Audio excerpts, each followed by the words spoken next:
Olá, meu irmão, que a paz de Jesus esteja em seu coração. Eu me chamo Daniel Mendonça. Nesse tempo, estou presidente da Renovação Carismática Católica aqui no estado do Rio Grande do Norte. E venho dar continuidade à série Vai a Nínive. Hoje vamos partilhar um pouco sobre o envio de Deus. Quais são as características que envolvem esse envio? Deus, então, ele dá uma ordem a Jonas, né? Vai a Nínive, vai à grande cidade. Deus, então, ele quer colocar o profeta em movimento. Ele quer colocar eu e você em movimento. O Papa Bento XVI, na encíclica Deus é Amor, ele diz que, ao termos uma experiência pessoal com Cristo, essa experiência dá um novo rumo à nossa vida. Então, faz com que a nossa vida ganhe um sentido, ganhe um rumo totalmente diferente daquilo que vínhamos trilhando. À medida que nós vamos correspondendo a essa experiência de amor, esse batismo, né, esse encontro pessoal, esse encontro com o Espírito Santo, Deus, então, ele vai nos chamando para próximo dele, para sermos íntimos dele. É aquela experiência que chamamos de discipulado. Porque, após o discipulado, ele quer, então, fazer de mim e de você apóstolos da graça dele, apóstolos da efusão do Espírito Santo. Então, o Senhor nos envia. E este envio de Deus é um envio de amor. Ele envia porque ele nos ama. Às vezes é difícil de compreender como nós, né, eu e você, sendo tão limitados, né, sendo tão miseráveis, como é que Deus, então, nos escolhe? Isso, às vezes, até causa medo, né? Às vezes, acaba sendo um impedimento para irmos, para seguirmos, para dar um sim, muitas vezes. Mas este envio é graça de Deus. O chamado é graça de Deus, a missão é graça de Deus, porque ele nos capacita. Quando ele nos chama, quando ele nos envia, ele não nos deixa desamparados. Ele nos capacita, ele investe em nós. Então a gente pode ir sem medo. Se o chamado é de Deus, se o envio é do próprio Deus, podemos ir sem medo, porque ele não vai nos desamparar. Ele vai nos capacitar para realizarmos a sua missão. Agora, o sentido do meu ir não pode ser apenas porque eu quero algo em troca, porque eu estou buscando, sei lá, algum cargo, alguma função. O sentido do meu ir também tem que ser o sentido de um homem, você mulher, de uma mulher que está apaixonado pelo Mestre.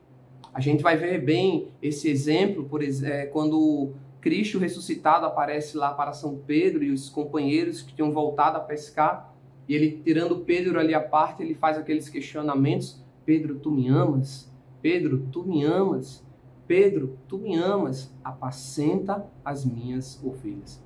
Então a gente vê que aquele que será o enviado de Deus tem que ser antes um homem, uma mulher que ama o Senhor, que ama estar na presença do Senhor, está fazendo a sua vontade, está aprendendo dele, está ouvindo os direcionamentos dele, porque só ele sabe o melhor caminho que devemos trilhar. Ele sabe para onde nos enviar.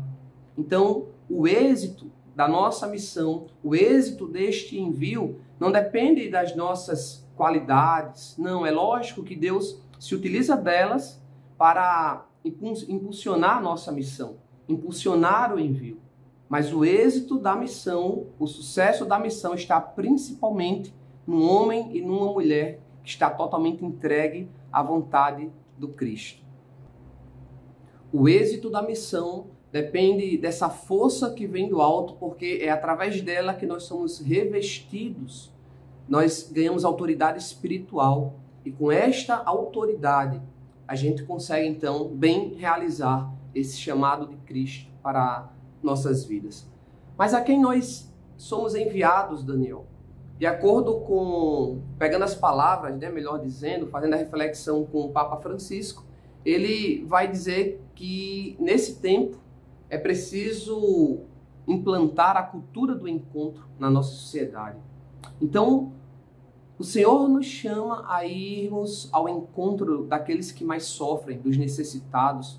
O Senhor nos convida nesse tempo a tocar as pessoas, abraçar as pessoas, olhar nos olhos das pessoas. O Senhor nos chama nesse tempo a conversar com as pessoas, fazer essa experiência de sentar, de conversar, de ouvi-las. E assim, então, através desse toque, através desse ir, nós conseguimos, então, levar a cultura de Pentecostes na vida delas. Pois então, meus irmãos, não tenhamos medo. Se o Senhor nos chama, se o Senhor quer nos enviar, não tenha medo. No livro do Deuteronômio, capítulo 31, o versículo 8 diz: o Senhor mesmo marchará diante de ti e estará contigo, e não te deixará, nem te abandonará. Nada temas e não te amedrontes. É o Senhor que te envia, é o Senhor que me envia.